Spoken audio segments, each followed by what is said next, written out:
Entrevista. Estamos no Janeiro Branco, que é o mês dedicado aos cuidados com a saúde mental.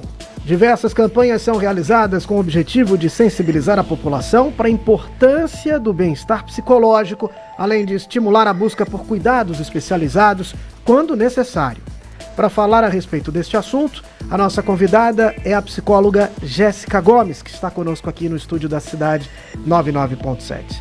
Jéssica, obrigado pela presença. Bom dia para você. Bom dia e feliz ano novo. Feliz ano novo.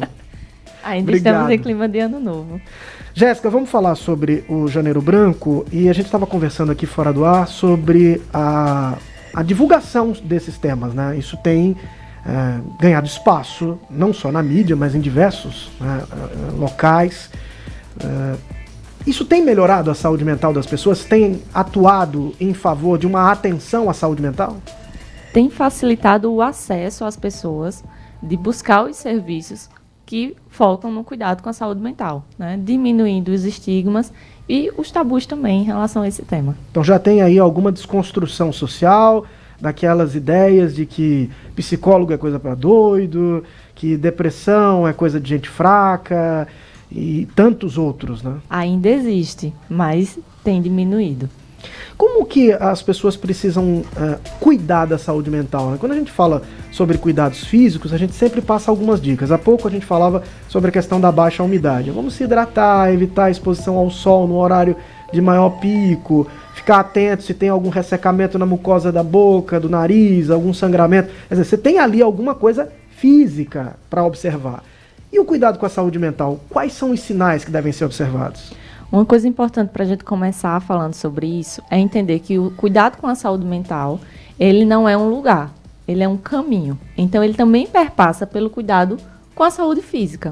Segundo a OMS, o conceito de saúde, não é a ausência de doença, é um completo bem-estar bio, psíquico e social. Então, ele fala de um pilar, de 3 pilares, na verdade, que se sustentam entre si e chegam a um conceito de saúde. Então, quando a gente fala de saúde mental, a gente não fala de um conceito separado. Saúde mental, o caminho para isso também passa pelo cuidado com a saúde física. Então, a gente também fala de exercícios físicos, de sono, de uma alimentação equilibrada. Tudo que a gente muitas vezes foca para a saúde física também impacta na saúde mental. Então, se você dorme mal, se você não se alimenta bem, se você não pratica exercício físico, você pode ter uma propensão maior a problemas mentais. Exatamente. Porque você vai desencadear um quadro de estresse, de irritabilidade, de cansaço. E isso em conjunto, isso tudo associado, causa pessimismo, né? Falta de autoestima. Você vai enfraquecendo outros pilares porque, vamos dizer, o básico você não está conseguindo fazer. E o básico, na verdade, é o que fortalece esses outros campos da nossa vida. Pegando aqui os elementos que você citou, né, desse bem-estar biopsicossocial, recentemente foi divulgada uma pesquisa pela pela Quest, né, encomendada pela Genial Investimentos. E o responsável pela pesquisa concedeu uma entrevista e disse que, em geral, os entrevistados estavam frustrados, porque apesar de ganhos na renda, ou seja, a renda aumentou, mas havia uma frustração porque essa renda não era compatível com os desejos. Como compatibilizar os ganhos com os desejos? Olha, o mal da nossa sociedade é, o filósofo já dizia, né? A ânsia de ter e o tédio de possuir. A gente nunca vai chegar, eu acho que isso é do ser humano, a um estado de completa satisfação. Então, muitas vezes é nós entendermos que a frustração ela faz parte do nosso dia a dia. Mas será que nós estamos mais frustrados hoje do que em outras épocas? Possivelmente. O modelo em que nós vivemos porque da sociedade exige isso. Foi mais ou menos o que ele quis dizer quando apontou para um cenário em que as pessoas talvez tenham mais acesso a desejos inalcançáveis. Ou seja, você tem uma exposição muito grande de coisas que despertam o desejo das pessoas, publicidade ou qualquer outra coisa, e elas não têm os meios para atingir. Talvez por isso elas estejam assim tão frustradas. Exatamente. E às vezes até tem os meios, mas são estágios em que você chega a um patamar e você nunca se satisfaz com o que você tem. É sempre estimulado para que você deseje o próximo. Então, a satisfação ela é pouco trabalhada, né? É sempre, e aí existem todo o marketing voltado para isso, né? As campanhas publicitárias têm um peso muito grande nisso, em que você precisa ter cada vez mais. E o que você já tem é visto como uma coisa passageira. Sem contar que a gente está numa época em que as transformações acontecem muito rapidamente, né? Ontem eu estava até conversando sobre isso. Nós tivemos algumas gerações no passado em que os filhos tinham ali uma percepção muito parecida do mundo em relação aos pais, porque os referenciais eram praticamente os mesmos. Tinham nascido nos mesmos lugares, praticavam as mesmas coisas, muitas vezes o filho acabava praticando a mesma profissão do pai.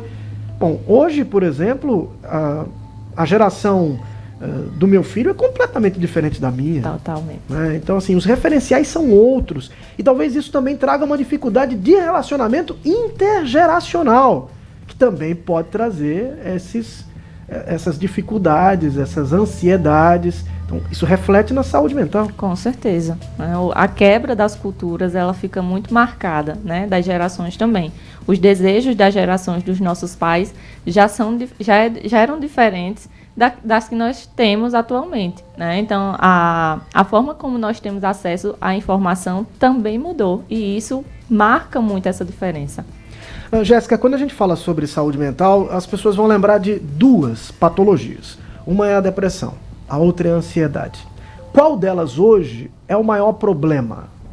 O Brasil ele foi eleito como o segundo país mais ansioso, né? Se não me engano. Se não é o primeiro, é o segundo. Então, ansiedade e depressão ainda são os males do nosso século. E aí, qual é a questão toda? Ansiedade e depressão são marcadores, não só esses, mas todos os transtornos mentais, eles são marcadores que não existem exames que mostrem. Então, isso muitas vezes dificulta a aceitação de outras pessoas. É muito diferente de, por exemplo, você ter uma enxaqueca, né? Existem exames que comprovem essa enxaqueca. Ansiedade e depressão, não. Embora, né, existem exames que são feitos, que mostram, ressonâncias magnéticas mais especificamente, que mostram a degradação do cérebro, né, ou a inativação de algumas áreas por causa da depressão. Então chega a ter ali uma alteração na fisiologia. Existe uma alteração na fisiologia. E por isso depressão é considerada uma doença. Poxa vida. Muitas vezes as pessoas estão com sintomas de alguma doença mental, uma questão mental, e recebem a indicação de, vai se distrair, vai se divertir, vai ver um filme, vai conversar, você vai ver que vai melhorar. Melhora ou não melhora?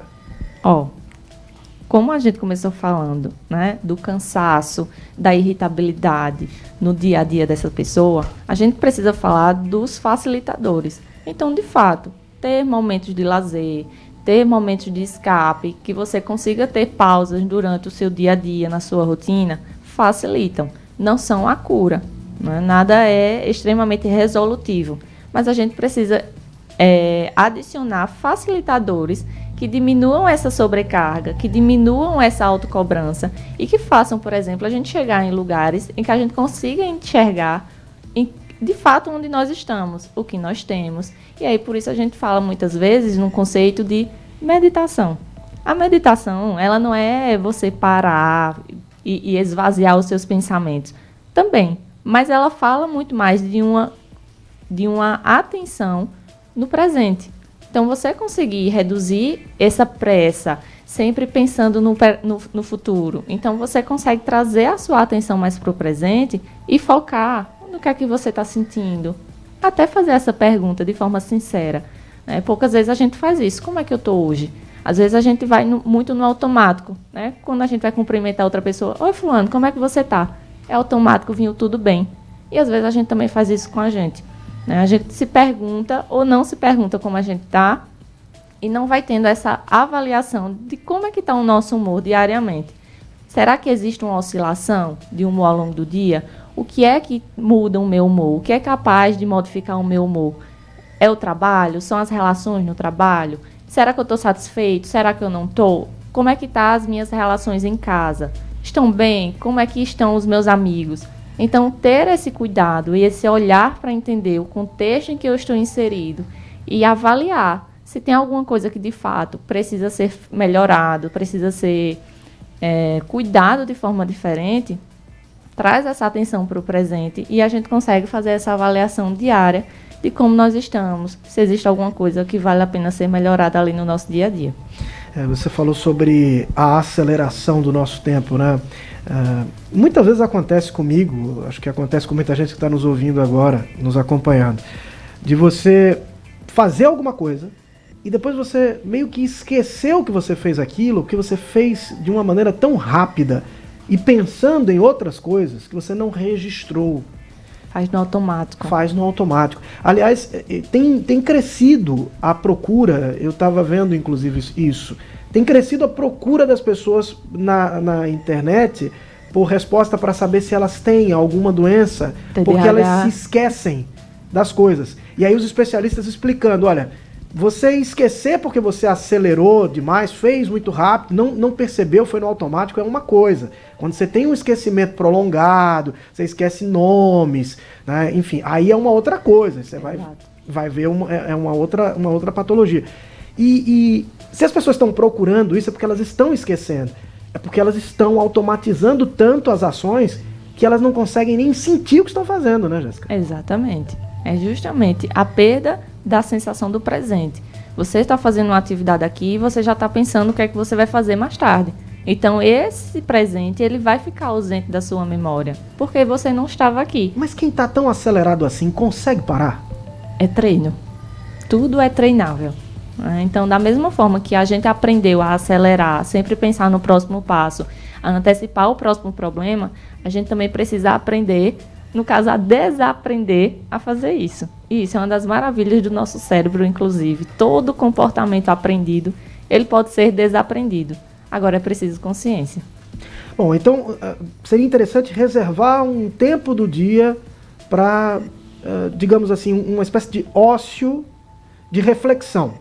Exatamente. O que nós chamamos de ócio produtivo. Ócio produtivo. É você ter a consciência de que você vai parar e você não vai fazer nada. Ou você vai até fazer alguma coisa, mas com consciência. Então é você, de fato, parar para assistir um filme e você assistir o filme. Não assistir o filme e tá pensando no que você vai fazer depois, ou ficar mexendo no celular. Amanhã tem que fazer tal coisa, exato. Mexe no celular. Não adianta, você não assistiu. Ou você assistiu, mas se você chegar no final do filme e alguém lhe perguntar o que foi, qual foi uma resenha ali do filme, você não vai saber falar.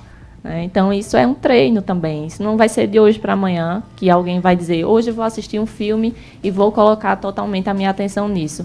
É necessário um treino, porque a nossa mente ela acelerou, então ela precisa agora desacelerar. E isso é uma soma de repetições, isso é uma soma de hábitos diários. Jéssica Gomes, psicóloga, conversando conosco aqui sobre o Janeiro Branco, que é o mês dedicado à atenção à saúde mental. Jéssica, você falou aí sobre o celular. Estou aqui com o meu. É vilão ou mocinho para a saúde mental? Se você souber usar, ele pode ser um mocinho. O que significa saber usar? Entender qual é o benefício que ele lhe traz. O problema, muitas vezes, é que a gente usa o celular para absolutamente tudo. Né? E tem a facilidade, realmente. Né? Tudo que a gente faz, se a gente quer tirar uma foto, o celular está ali.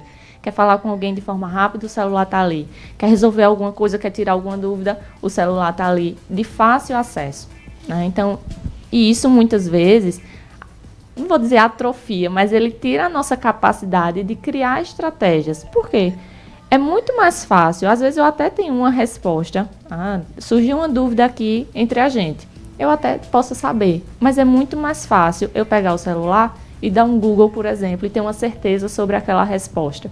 Né? Lidar com mais certeza naquele momento. Então, ele pode se tornar mocinho em alguns momentos, mas ele se torna o vilão a partir do uso que nós fazemos dele.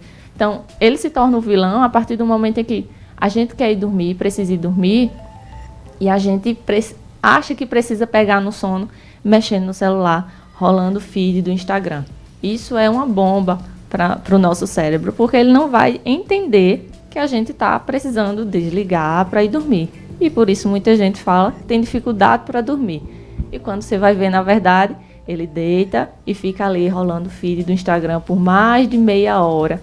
E aí o cérebro ele não vai entender que você quer dormir.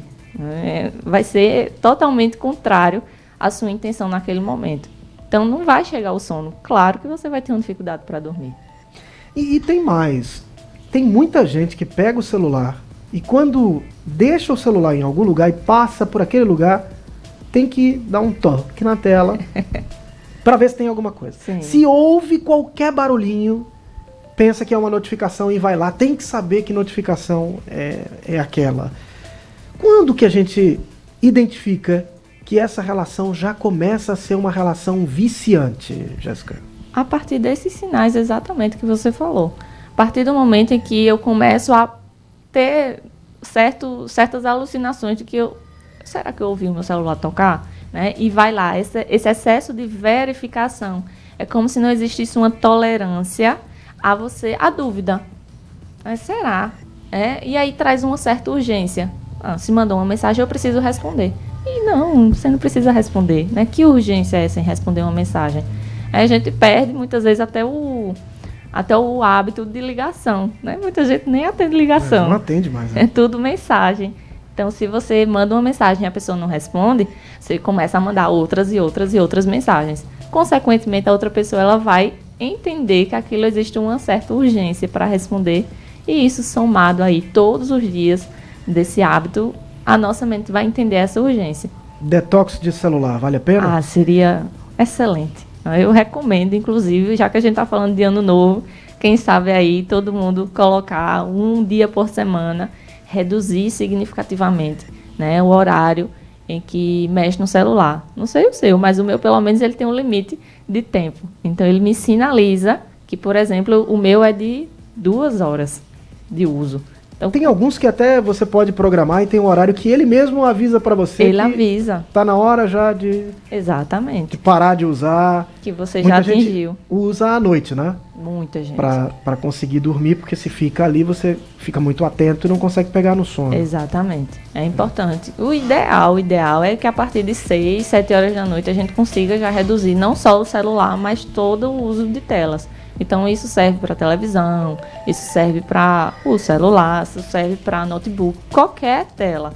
Né? Porque tem gente que faz, eu vou desligar o celular, mas vou assistir um filme. O estímulo é igual, porque não é o que você está vendo, é através de quê? Né? E através de uma luz artificial, o estímulo ele permanece igual. Ô Jéssica, já que estamos falando de celular, vamos para as redes sociais e tentar ajudar as pessoas com a lente que elas devem usar na hora de observar os conteúdos. Importante. Porque tem muita coisa, tanto a oferta de possibilidades quanto cenários apresentados ali em fotos e vídeos, onde tudo parece muito bonito, tudo parece perfeito e você começa a questionar, olhar a sua própria vida e achar que só você não está vivendo bem. Todo mundo está vivendo bem. Como que as pessoas devem olhar as publicações na rede social? Eu acredito que a gente precisa se dar o benefício da dúvida. Porque muitas vezes a gente acessa uma rede social, a gente acessa uma informação e a gente acredita nela de primeira. As inteligências artificiais têm dado um nó na cabeça de muita gente. Né? Até você se dar o trabalho de ir lá nos comentários e ver que alguém já comentou que era um IA. Muita gente já acreditou, muitos vídeos já estão rolando no grupo de WhatsApp, as pessoas acreditando naquilo. Então, se dar o benefício da dúvida é um primeiro passo muito importante. Né? Se questionar, meu Deus, isso aqui está certo, isso aqui é verdade. Né? E entender, principalmente, de que tudo que é postado é um recorte da vida da pessoa, que ela quis postar, inclusive. Então, eu arrisco dizer que ninguém, ou quase ninguém, posta o lado difícil da vida. Né? Posta uma dificuldade, posta uma coisa triste, uma coisa ruim. Todo mundo está na rede social para postar o lado bom da vida. Me parece, eu não sei se você concorda, Jéssica, mas me parece que a rede social é uma espécie de teatro. É um espaço de atuação, né? Se você tem, por exemplo, numa parede, sorria, você está sendo filmado, o comportamento da pessoa não vai ser o mesmo de que se ela imaginasse que ninguém está vendo.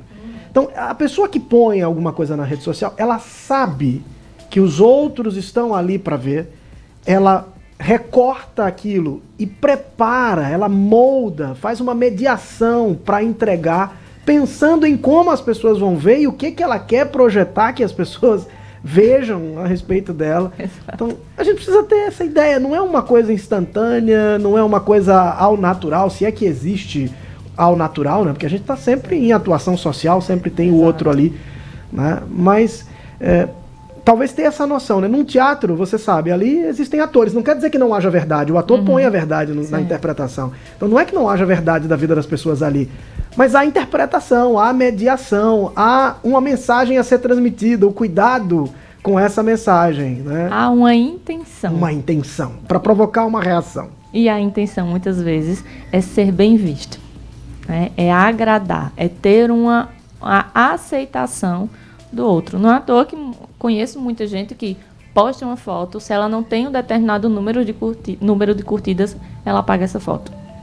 Então, não bateu a meta, não... Exato, né? Não foi aceita por X pessoas, então eu vou tirar essa foto porque não vou estar bem com isso, né? Então, o postar um conteúdo, postar uma foto ou qualquer outra coisa numa rede social, ela tem muito mais um viés de aceitação da outra pessoa. Ô Jéssica, isso não reflete na vida, não? Porque se essa pessoa tem com certeza uma atenção aí no número de curtidas para deixar ou não a foto, de repente ela também fica atenta a como as pessoas vão reagir ao comportamento dela no dia a dia. Sim. Se tiver reprovação, ela muda de comportamento? Muda. Existem pessoas que se perdem muitas vezes na própria personalidade porque se moldam muito ao que é esperado dela, né? E isso, vamos dizer, repetidamente, lá na frente vai gerar um certo problema, porque essa pessoa ela não vai entender mais o que ela gosta, quem ela é na sociedade, quem ela é para ela mesma, né? Porque ela passou tanto tempo voltada para agradar outras pessoas que ela se perde de si. E aí isso gera uma bola de neve muito grande. Bom, a gente falou sobre quem recepciona esses conteúdos e quem publica, já que estamos falando sobre essa pessoa que põe aí a foto e se não dá um número X de curtidas, ela vai lá e retira. Para quem publica, tem gente que tem uma necessidade de fazer uma espécie de diário da vida. Isso faz mal? Não faz? É recomendado? Vai depender da intenção de cada pessoa, né? Tem gente que se expõe demais e acaba abrindo muito espaço, né? Isso gera um ciclo. E sofre com as respostas, né? Sofre, exatamente. Que alguém diz que não está legal ou critica um comportamento, a pessoa fica mal com aquilo. Exatamente. Olha, essa onda de influenciadores que nós temos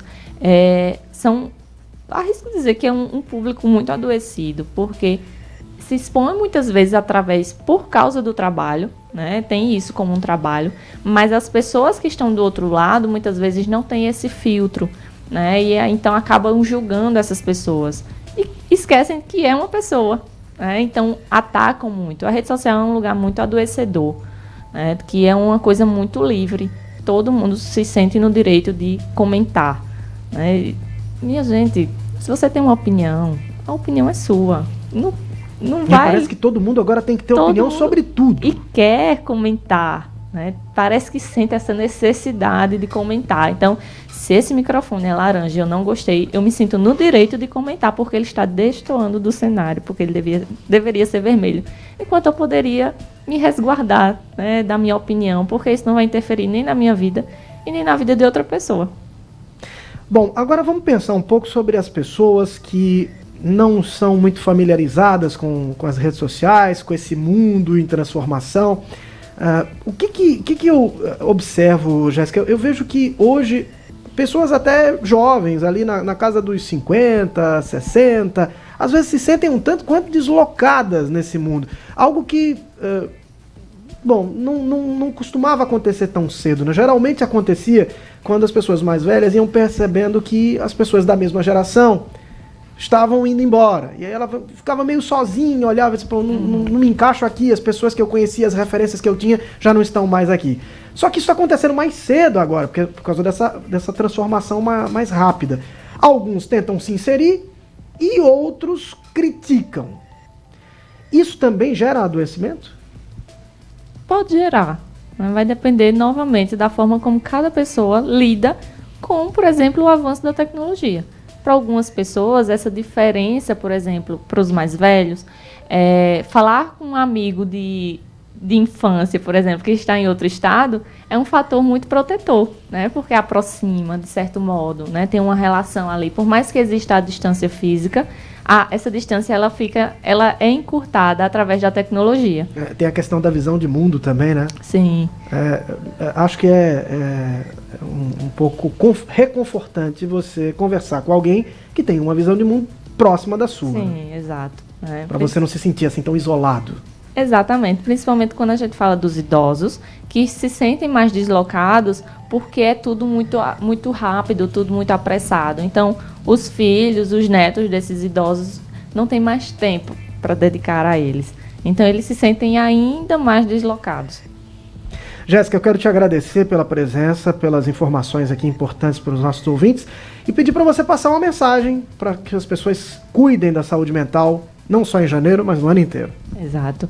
Então, pessoal, seguinte, a gente precisa entender que o cuidado com a saúde mental, ele não pode acontecer só em janeiro ou só em setembro, quando a gente fala do Setembro Amarelo. O cuidado com a saúde mental é uma soma de fatores. Então, ela é cuidada no dia a dia. Então, seja nas relações que você cultiva, seja na forma como você lida com o seu dia a dia, com a sua rotina, isso já é um cuidado. A gente fala do Janeiro Branco como uma folha em branco. A gente entende o ano como uma folha em branco. Então, entenda isso também como uma oportunidade de cuidar de você, de entender que o seu cuidado ele não é só em um momento. Ele é uma coisa construída ao longo dos seus dias, ao longo do ano como um todo. Então, na sua lista de metas, coloquem metas acessíveis e coloquem o cuidado consigo também como uma meta. Como eu vou fazer isso? Não deixem isso solto. Vou cuidar mais de mim esse ano. Como você quer cuidar de você esse ano?